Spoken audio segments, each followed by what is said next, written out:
You're listening to Archaeopolitics, a Harry Potter reread podcast focusing on politics in the wizarding world. I'm Adri, your host and recovering English major, who is woefully out of shape thanks to COVID. Yay! I've just been out of shape my entire life, so. No, like, I swear, Helene, I've started to, like, at least walk, outside, as one does once vaccinated, and I thought, how out of shape can I really be? Right. Very out of shape, it turns out. Yeah. Well, ever since I got my new job, my old job, I used to have to walk like 15 minutes every single day to and from my car because my parking spot was like so far away from my office. And now that I work from home with this new job, I have noticed that cutting that, 30 minutes of walking out of my day every day has taken an impact. So imagine 1 year of that, Helene, and then you try to go outside and walk for half an hour, and you're like, interesting. My heart rate used to go up only this high when I was like doing jumping jacks. Yeah. I am literally walking. Yeah, so like my apartment's on the second floor of my apartment building and there are no elevators. And so like I never have to leave my apartment anymore. Or I barely do anymore. Yeah, exactly. And so when I do have to leave and come back, walking up those 2 flights of stairs is much harder than it used to be.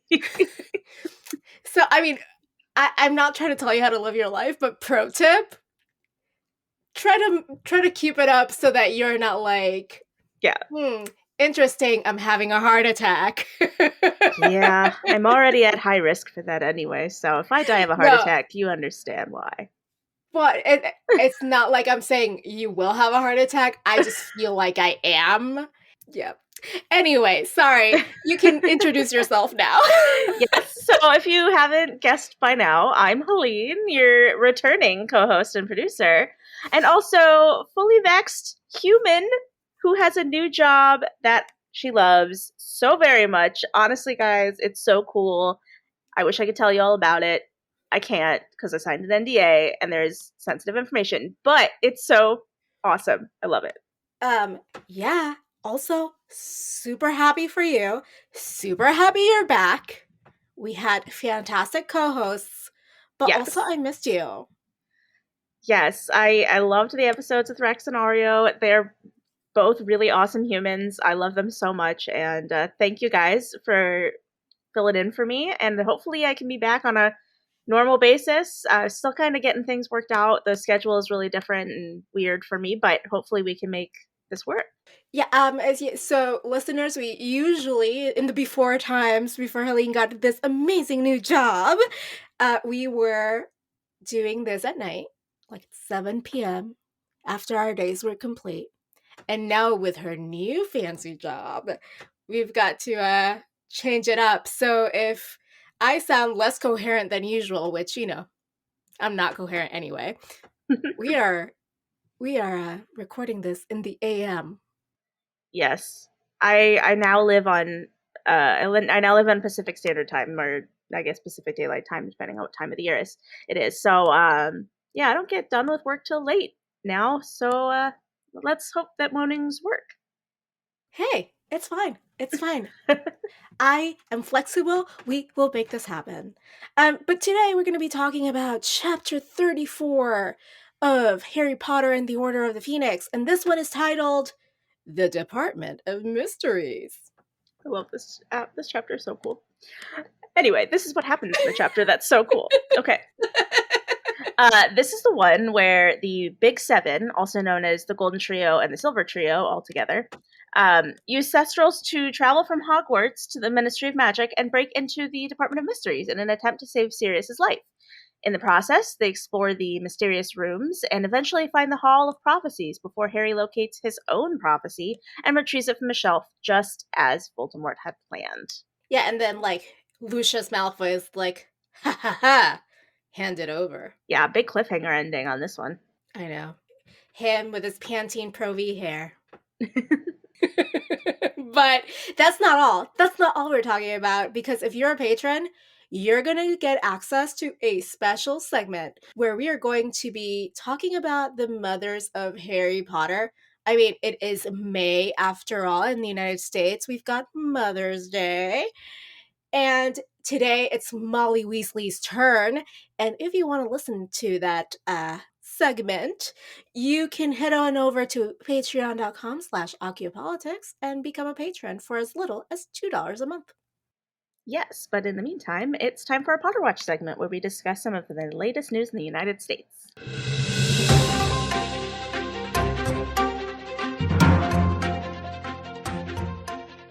Potter Watch, what the ministry doesn't let you know. Oh boy. Okay, so quick stuff. George W. Bush, former president of the United States, is like, hey guys, Republicans, if you just want to focus on like white Anglo-Saxon Protestantism for the GOP, for the Republican Party, we're not going anywhere. We all knew this, but like, at least someone's saying it. Yeah.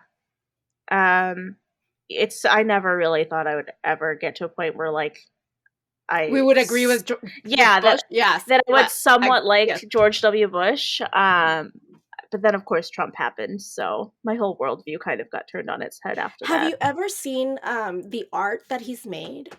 Yeah. I back in the day I used to watch a lot of Ellen, and he came on Ellen one time and showed some of his artwork, which I mean, good for him. He has a hobby.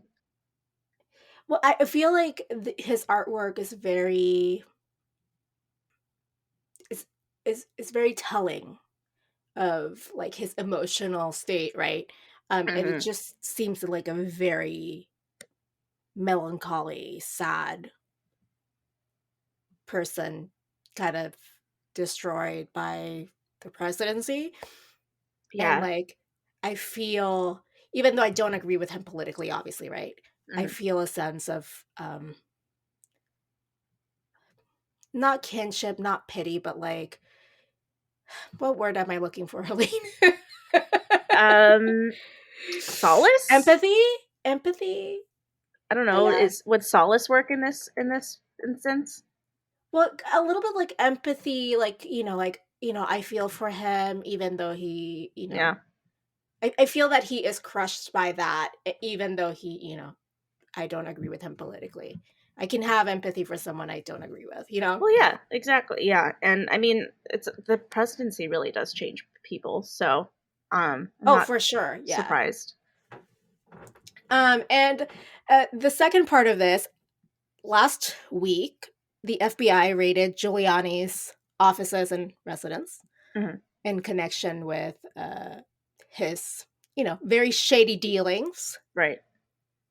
And I'm just wondering what was seized? Because not only is it Giuliani, but also his associates, and some of his former associates were cooperating while the whole like big lie was being pushed. So this has been, well, hush hush happening for a long time. Yeah, I mean, if you want to hear Giuliani's side of it, he's been going on the Tucker Carlson show. Oh, but that piece of trash? Cool. Yeah, you could hear him rant all about the unlawful FBI raid against him on there. Fun. He also has a podcast. Ugh, everybody has a podcast these days. I mean, don't we all? God, podcasts, I hate them. Gotta hate those podcasts. Oh my god, it's not that hard, you guys. Podcasts are the new blog. You remember like in the early aughts, everyone had a blog. Yeah. Everyone has a podcast now. It's very true. I feel like I am a terrible person for like making fun of it because we do have a podcast. But like, let's move on to the politics in this chapter because I don't want to examine myself too closely. before we move on to the Hogwarts Debate Club segment, I did have one piece of news that I thought I could just throw in here. Bill Gates and Melinda Gates are getting divorced after like I know. how many years of marriage? Shook.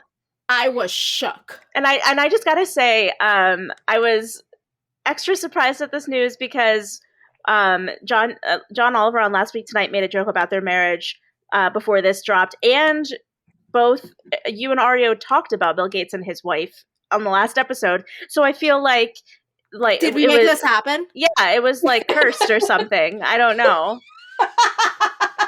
We made this happen. Like, yeah, my parents are getting divorced.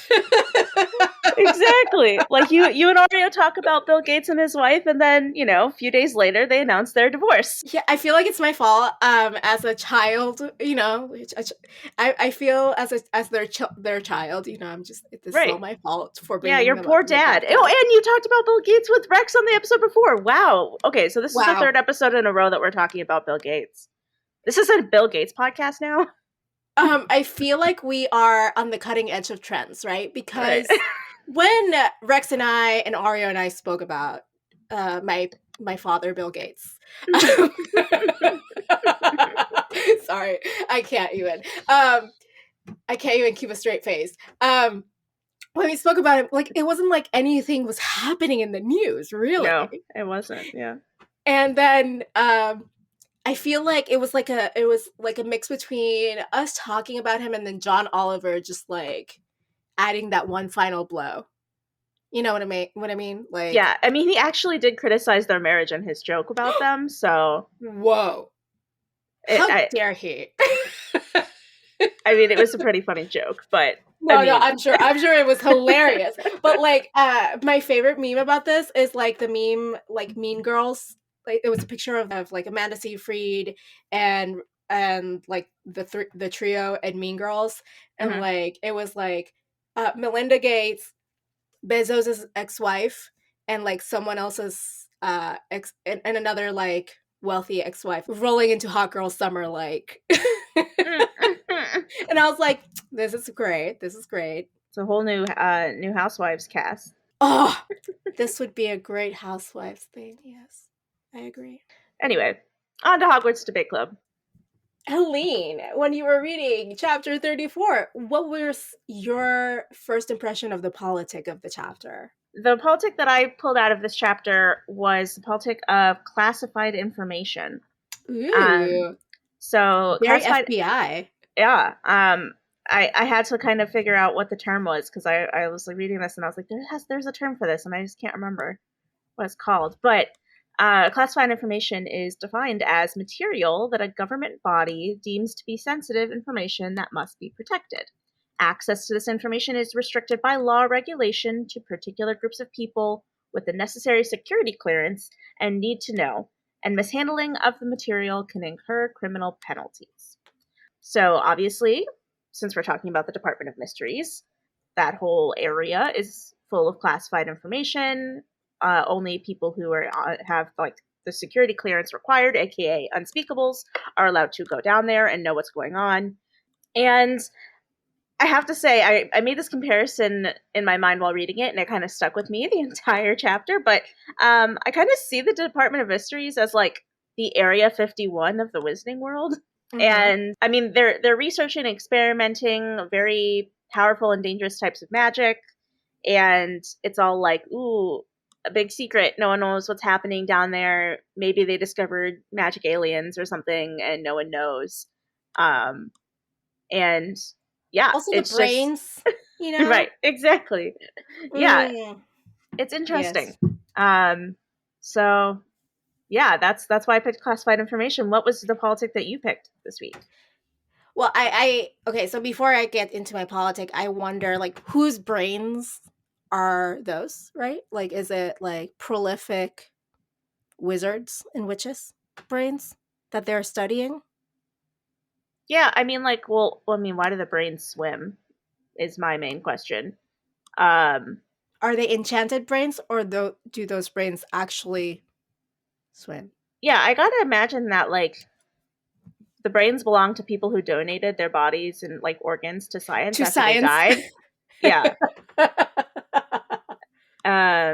So I'm guessing like they have organ transplant and organ donor things at like St. Mungo's or something. Like I don't know if they have It's their, licenses, I was gonna but say, in their broom license, did they check the organ donor? well, don't you have to have like don't you have to like register your wand or something? There's like the wand registration office. Maybe they have wand licenses and they have like the organ donor thing on their wand license. I love this. I love this. I love all of this. My politic was really different from yours. Mine was leadership. So sometimes we think of being a leader as like this great thing, but it is also the most isolating task that a person can undertake, especially if you're convinced that being a good leader means that you have to do everything yourself and by yourself. Like if you feel like you have to carry the burden alone. But we also have the other extreme, where a leader believes that all they have to do is direct people to do things and they just sit pretty and take all the credit. And I'm looking at you, Gilderoy Lockhart, when I say that. Hmm. In this chapter, I see that Harry struggles with his leadership style, and he is faced with peers, Ron, Hermione, Neville, Luna, Ginny, that don't want him to go alone, and they want to be of service to him, and he struggles with letting them come along in this journey. Yeah, I feel like leadership is something that's always just been forced on Harry. Like with the DA, he didn't want it, Mm-hmm. you know? With just even within the trio. Like they just especially in Deathly Hallows, Harry or Ron and Hermione just expect Harry to make all the big decisions. Yeah, and Harry's like, dude, I don't know. I'm just a kid like Yeah. you. He's like, I'm literally like learning things at the same rate that you are. Like I don't know what to do. Yeah, so yeah, it's one of the chapters where we see him really struggle with the idea of a leader lets people help them. Yeah. And I thought that was really interesting. And he's still learning in this chapter that he maybe should listen to his peers. But Yeah. that is a lesson he's going to continue learning Like with every pretty new much up until the leader. end. Yeah. With every new leader they have like that period where they kind of stumble and figure out what kind of leader they want to be.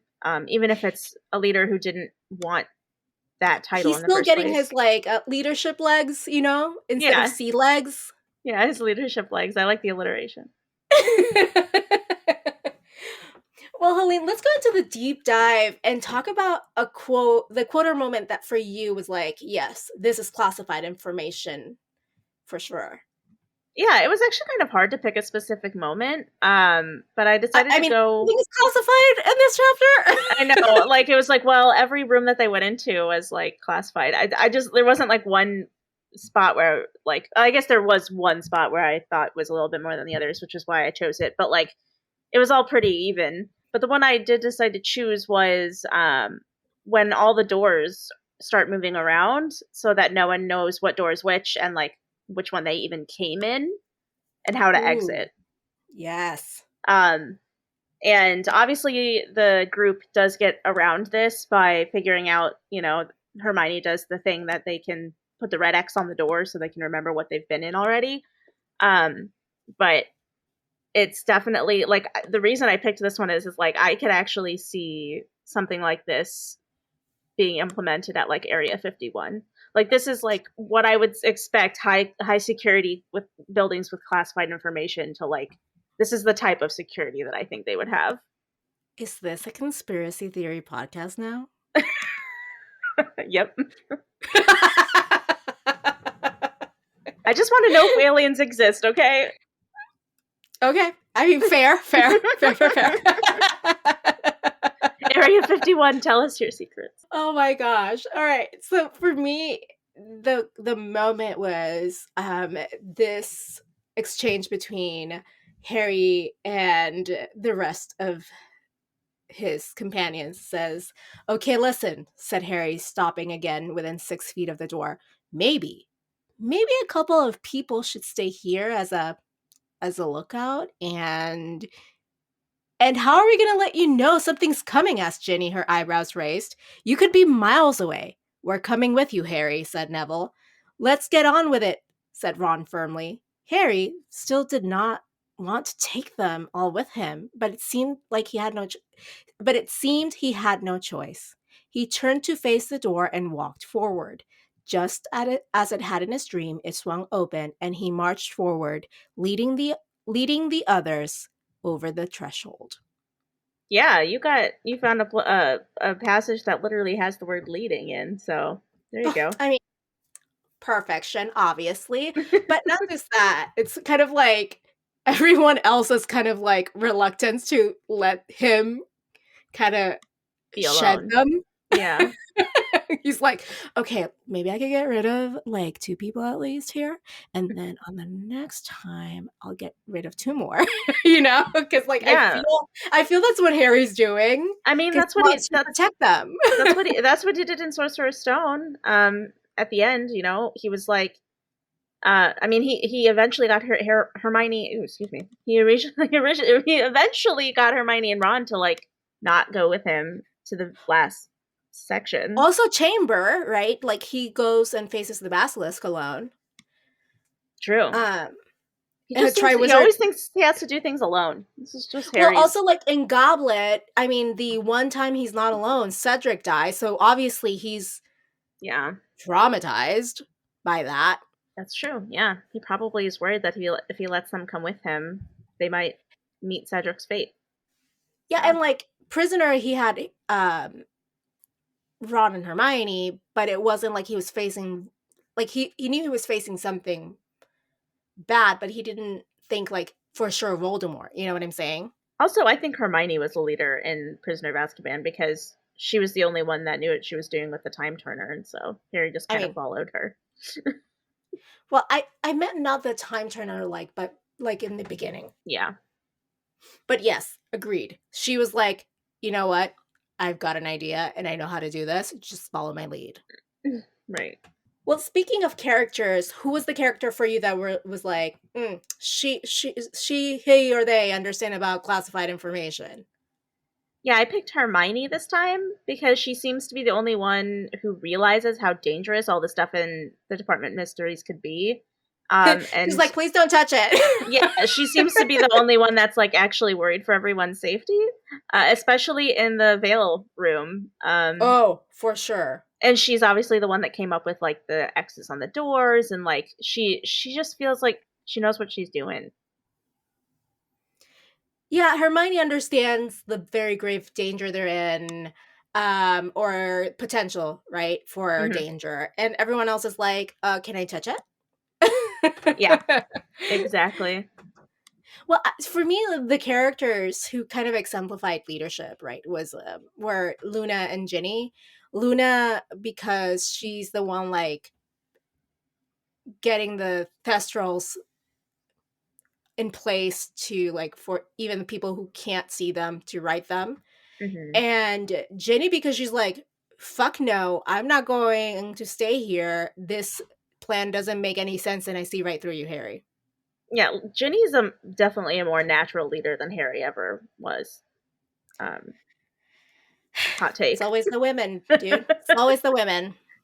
Yeah, I mean, Ginny is always really willing and ready to take charge. Um, she's awesome. As you know, I love her. Empowered woman, empowering everyone else. Yes, yes, yes, yes. So throughout the book, how did you get to see when you reflected back and forward, right? Because we haven't finished the book, Yeah.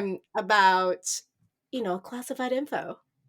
Yeah, so when I thought about it a little bit more in depth, the first thing that came to my mind was Albus Percival Wolford Brian Dumbledore. Uh, And not your cat. no, the human version. Yes, Albus Percival Wolford Brian Dumbledore human version, TM. Because literally, and this is like not even just the book, but also the series. But I mean, it really does happen a lot in this book, particularly. But Dumbledore keeping all of his knowledge about Voldemort and his abilities to like be able to control Harry. He keeps all of that away from Harry and doesn't tell him because it's like it's classified information, and Harry doesn't have the right security clearance to know it yet. At the end of the book, Harry will gain that security clearance, and be like let in on the secrets. And there are still some secrets that Harry doesn't have the security clearance for until book 7, when Snape dies and tells him everything. So like, there's a lot of classified information coming from the top here with Dumbledore.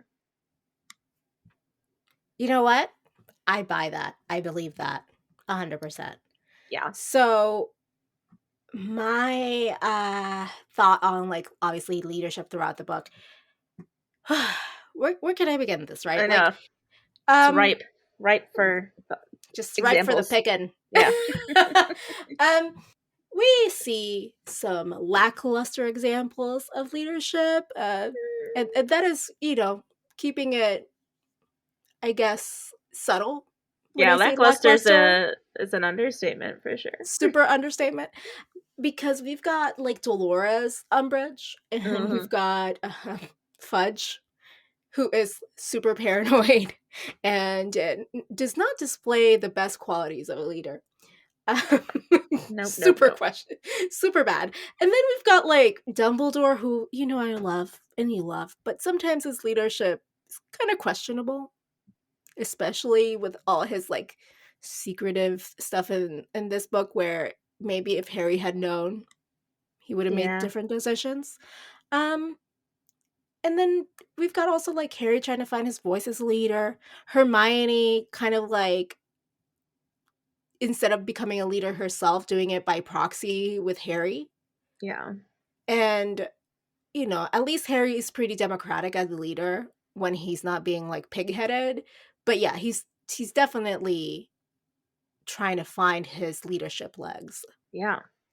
Something that But you said kind of made me think about, like, Dumbledore. uh, He kept all that information from Harry, and if he hadn't, then maybe Harry would have made different decisions. mhm.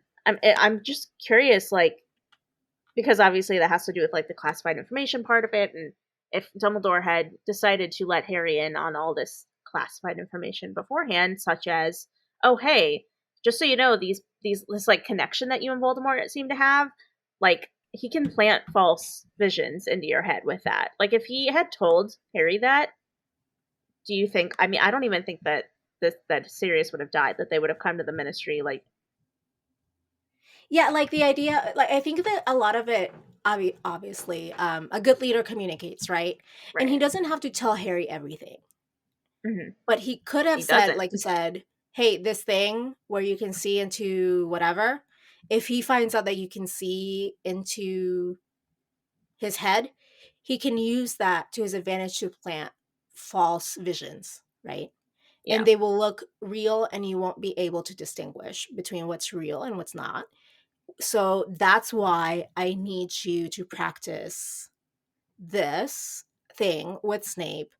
And I know you guys don't get along well, kind of thing, but like, you Yeah. need to trust in this process. Yeah. Could have made a huge difference on the outcome of this book. Coulda, woulda, shoulda. Right.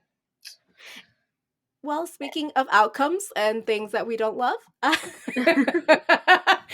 talk about Dementors and Chocolate. Yeah, what was your Dementor this chapter? What was your Ted Cruz, the thing you didn't like? My Ted Cruz going to Cancun was Harry not listening to Hermione and Neville's suggestion that he do not touch the thing in the Department of Mysteries. Yeah. I mean, when does Harry really ever listen to other people? Like, when you have such different people telling you the exact same thing with a look of like, please don't do this, it's Yeah. pretty much a bad idea. It's not like, because I know sometimes we're like, well, Hermione's overacting, but like when Neville and Hermione are telling you the same thing, maybe step back and listen. It's all I'm saying. Yeah.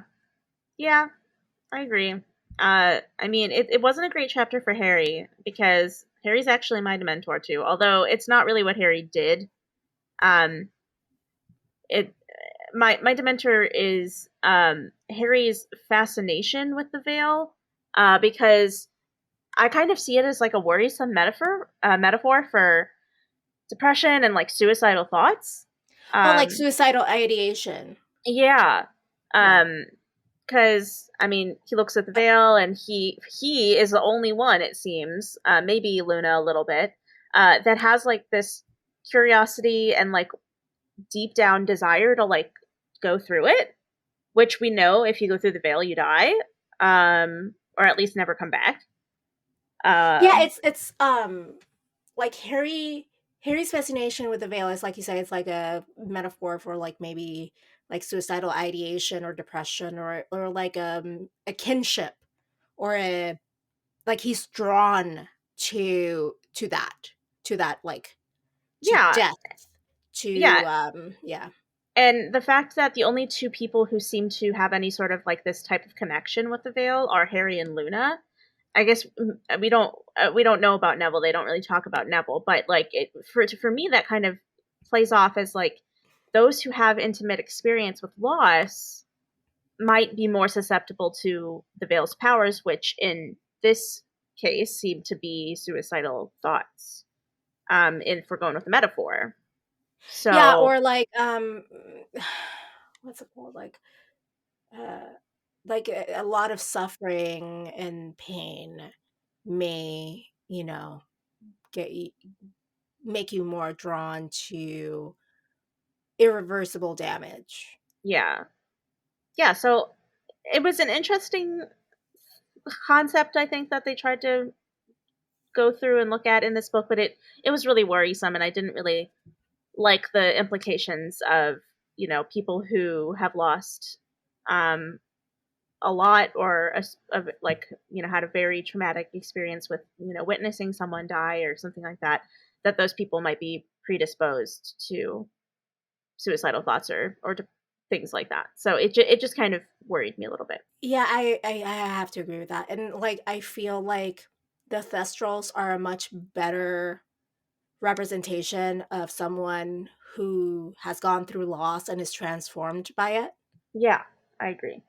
and that their outlook on life changes, so now they can see things they previously could not see in these beings that are, you can only see them if you've experienced a certain, I guess, if you've experienced a certain experience. I am very, very good this morning, you No, guys. I know what you mean. Yeah. if Like you've if you've if if you've you've met certain lived, conditions, yeah, then your outlook in life is changed enough so that you can actually see these beings. Which is to me also like a good metaphor for privilege, um yeah, and you but can like only see this, privilege when you don't have it. yeah, but then adding this into the metaphor kind of it would be like if not only they could see the Thestrals, but like the Thestrals would kill them. Murder them. Yes, Yeah. murderous Thestrals. No, but that's what I meant. Like the Thestrals are a much better metaphor for how you are transformed after trauma, right? Right. Or losing privilege or something like that. But the veil, like you say, it's pretty troubling in Yeah. terms of like you know I outlook and mental health. Yeah, I would love to learn more about the veil because it's hard to make the connections with this metaphor and like, figure out if it's a real if it's saying what I think it's saying because we don't actually know anything about the veil except for that after Sirius is hit with a spell that would have killed him anyway, he falls through the veil and is never seen again. This could be So, something we honestly, it's going to be chapter 35, right? So we could actually talk, we could actually maybe see if we can find something for next episode. okay, yeah. I'll definitely is the next chapter Beyond the Veil? Oh, oh, it is. It Haha. is, man. Ah. Aha.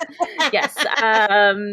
Yeah, I'll definitely have to pay good attention when I'm reading that because, I mean, we don't even, as far as I remember, before reading the chapter 35 again for, the purposes of this podcast, I don't even know for sure if the veil kills people or not. Like, Yeah, and we need to look at that for yeah, sure. like we don't know if the So people is he who, like, is Sirius just dead, or is he dead? You know what I mean? Like, yeah, was he killed twice, basically? yeah, yeah, I don't know. It's the whole Department of Mysteries in general is like I want to learn Well, about everything.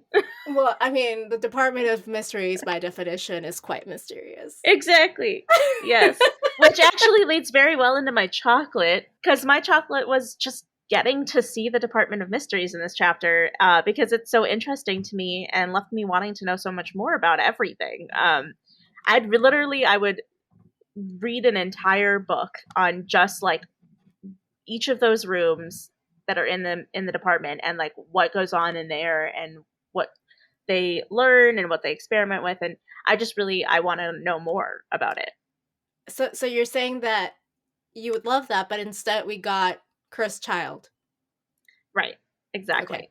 Well, We get like 2 or maybe 3 chapters in total about the Department of Mysteries, but I want a whole book. that's great. I love it. What about you? What was your chocolate? My chocolate is I am taking up your mantle. Yes. Of anytime Jenny's in a chapter, Right? she's yes, she's so good. She is It's so good. contagious. Jenny Love is contagious. Ginny Love is definitely contagious. I've always loved her. I mean, maybe not as much as you, but definitely when she's like, Harry, that literally makes no sense. I see right through you, and I'm not gonna let you get away with it. Goals. That is the person I want to be every day, calling people out when they're trying to be sneaky. And that's why her and Harry are such a good match. Like Harry needs someone like that to tell him when he's being an idiot. Well, to keep him in check. Yes, Yeah. I agree. And people Completely. say that they don't understand why Ginny and Harry get together. Guys, I there are mean, so many reasons. as an old married lady, with 7.5 years of experience being married. Right. I can tell you that a lot of marriage is calling each other out on their bullshit. Yeah, I mean, For their own good. Like, I'm not saying like in a yeah, bad way. I'm just like, no, this what you're doing is self-defeating, and I'm not gonna let you do it because I care about you. yeah, like marriage is.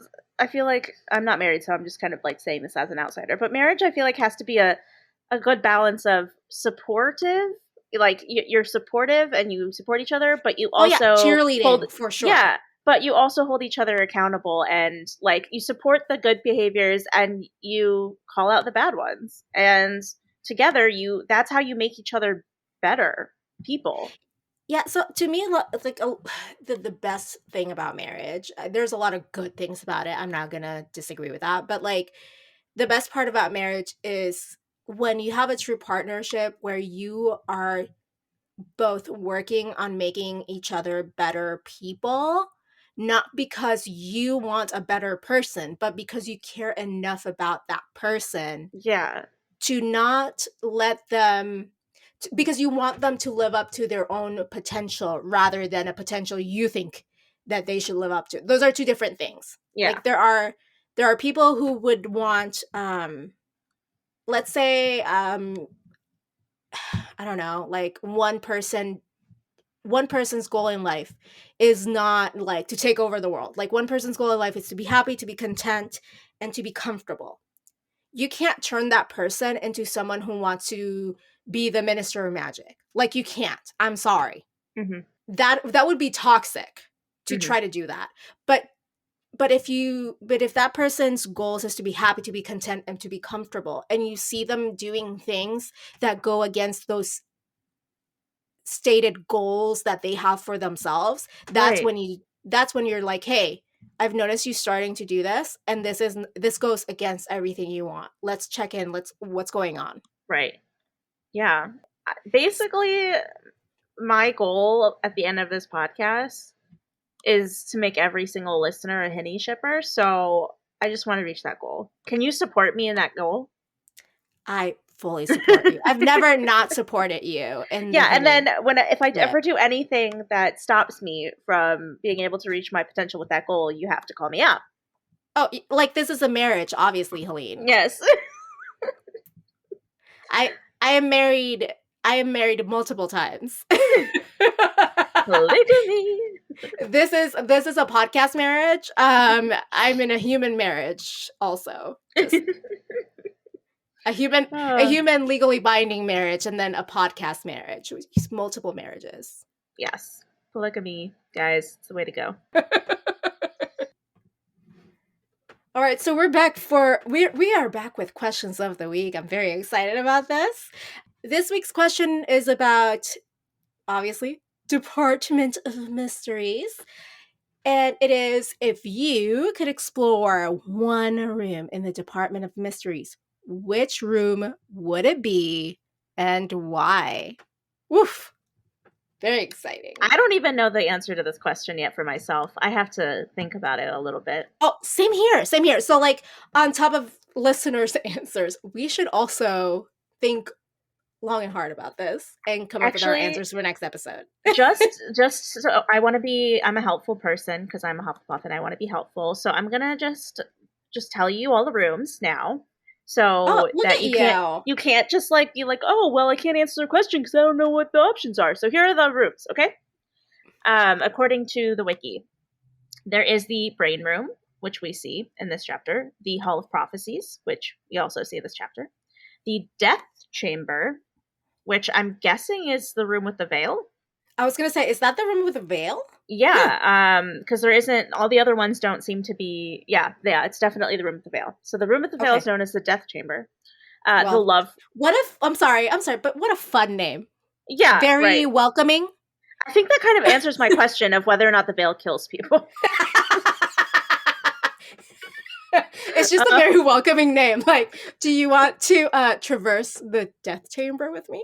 Yeah, like, hey, let's go take our lunch break in the Death Chamber. Cool. I just want to be an unspeakable. Anyway, so we got the brain room, the Hall of Prophecies, the Death Chamber, the Love Room, the Space Chamber, and the Time Room. So we see, in this chapter, we see the brain room, the Hall of Prophecies, the Death Chamber, and the Time Room. That's the one with, like, the bird being, like, coming out of the egg and then going back into the egg and then coming out of the egg and going back into the egg. And I think we see maybe a glimpse of the space room because, like, I remember them mentioning a room with, like, it just looked like there were a bunch of stars everywhere. Mm-hmm. Is the love one the one they can't get into? Yeah, I think the love one is the one that melts Harry's knife. I mean, love is pretty spicy. I just want a sticker that says love is pretty spicy. With a melted knife?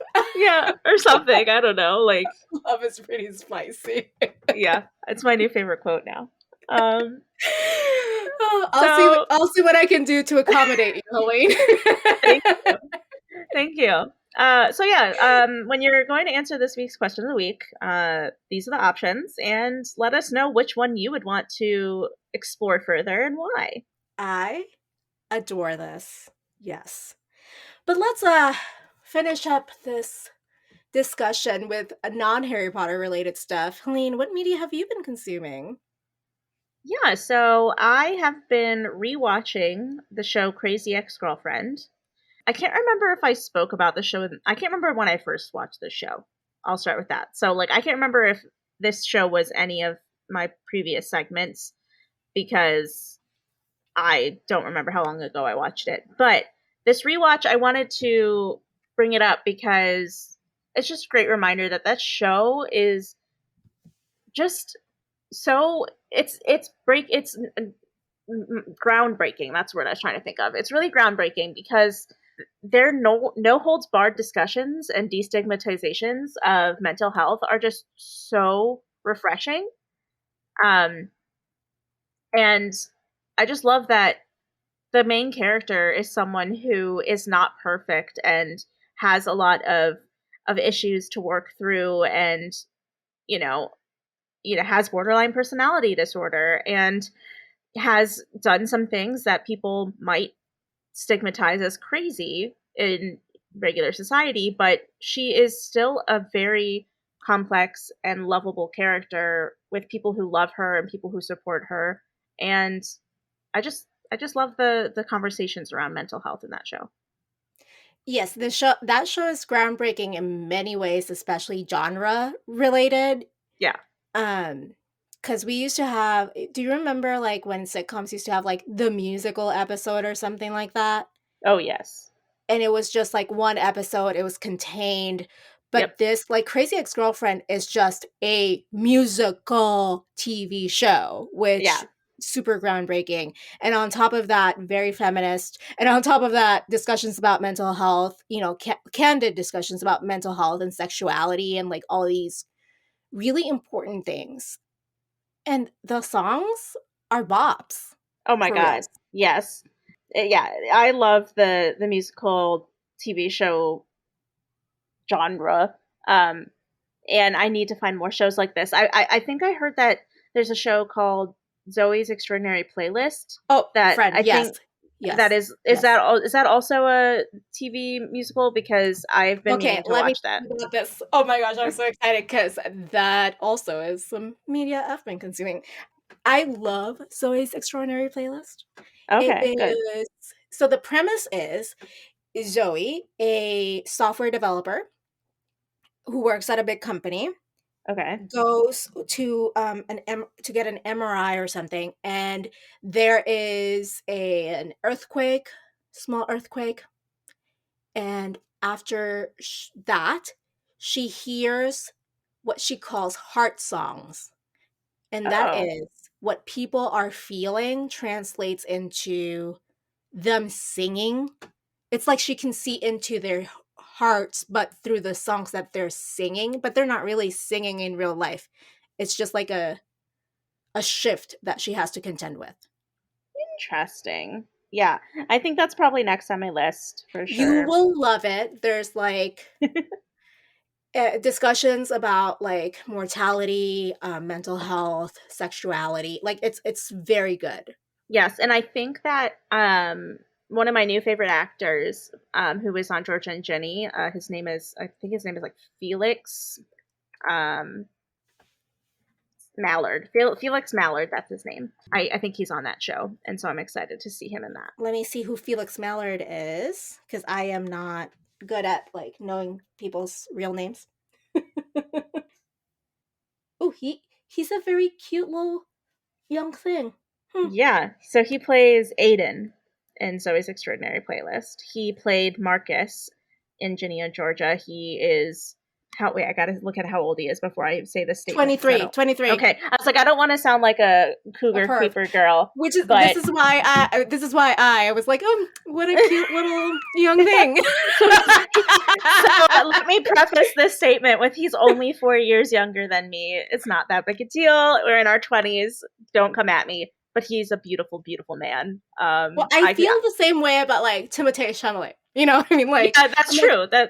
That's true. He's also beautiful. But I'm Marcus like, Baker, and Ginny and Georgia like turned something on in me, and he is very, very attractive. turn something on in me. He did. He's a very attractive human. Yeah, so I watching Timothée in like Little Women Ooh, yeah, did something for me in my heart. yep. And I was like, he is much younger than you, Adri. No. How old is him now? How old is him? That's great grammar, Helene. Um, oh, he's only 2 years younger than me. He was born in 1995. He's 25. Okay, but you got to remember my little Mhm. brother was born in 91. Okay. Well, I So I mean, have complicated feelings about this, as you might imagine. oh goodness.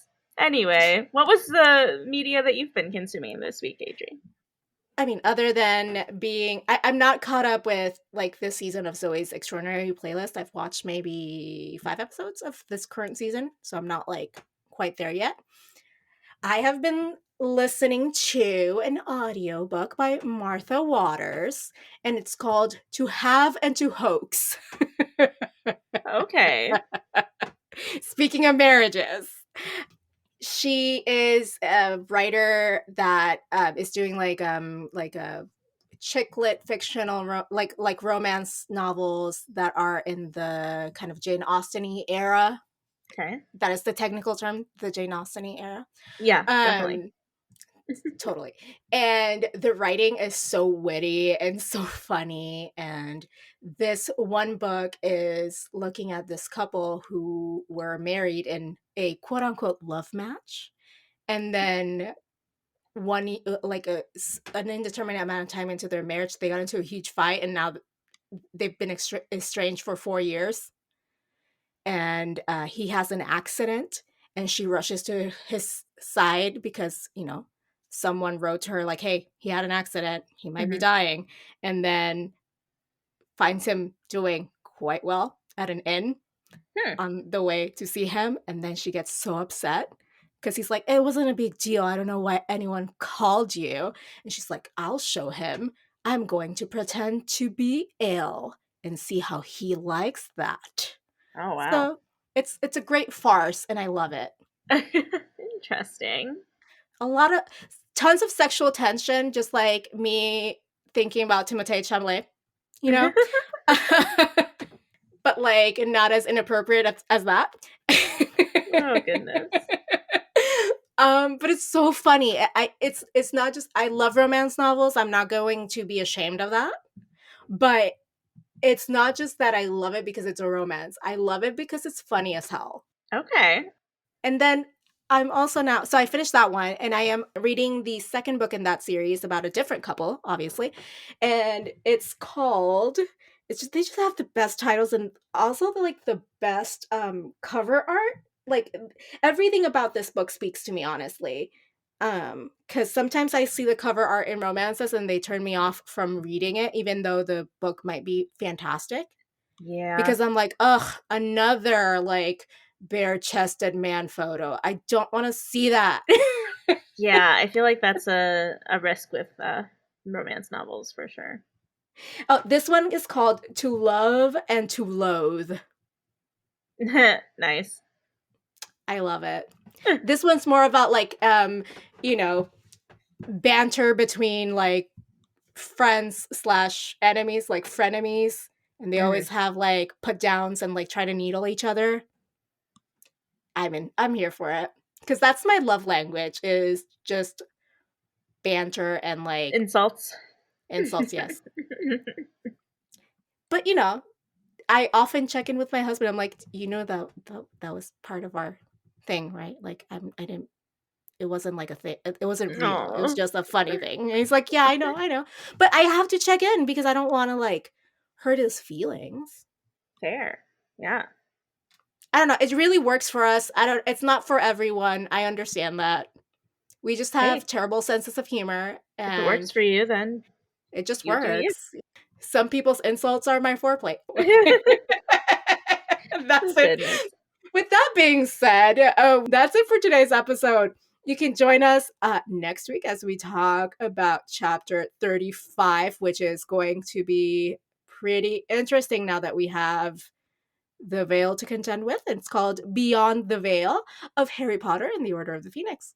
Yes, and if you've enjoyed this conversation, please take a second to give us a 5-star rating on Apple Podcasts or wherever you're listening to this podcast right now. As you know, it helps new listeners discover the podcast and makes your co-hosts all happy. Yay! Happy. 5 estrellas. Thank you. But until then, politics managed.